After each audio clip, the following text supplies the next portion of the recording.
Working as a translator for the U.S. military made Wally proud.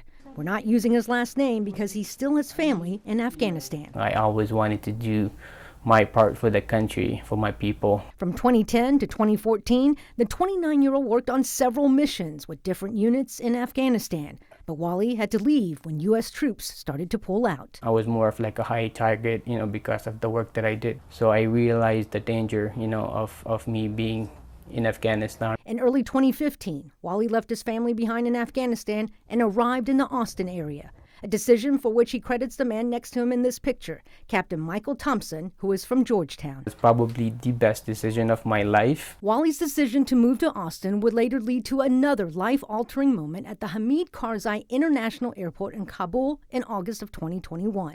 We were just not prepared for how fast, things just took turn for the worst. Months earlier, Wally returned to Afghanistan, hoping to get his family out before U.S. forces pulled out. But as more cities fell to the Taliban, Wally became frightened. He knew, as someone who helped the U.S. military put Taliban members behind bars, his presence put his family at risk. I was scared to death for my family. Would it have meant almost certain death for your family? Yes, 100%. Wally and his family spent a week and a half trying to get inside the airport at Kabul. No luck. And what he saw, there were thousands of people, desperate people trying to get inside the airport, was horrifying. I don't know how we survived it. There were kids passing out, there were toddlers passing out, there were elderly people passing out because how hot it was and how congested it was, and people had been there without food and water for days. Wally, his wife, his mother, and 2- and 3-year-old daughters tried to get inside several times. And despite his U.S. citizenship status, Wally had no luck. I lost hope. He finally asked his military friends for help. Remember Captain Michael Thompson, the one who convinced Wally to make Austin his home? His father made a call. We were really working around the clock with him and with other people to see that they were saved. Congressman Lloyd Doggett says he can't believe what a U.S. citizen had to go through. He was telling me, every time he passed a checkpoint, there was a possibility that one of the people he was responsible for putting in jail was going to take him out of the car and execute him. Oh my God, that's just... He went through so much, it's like out of a bad movie. The representative and his staffers worked with the State Department to get Wally and his family access to a classified gate at the airport.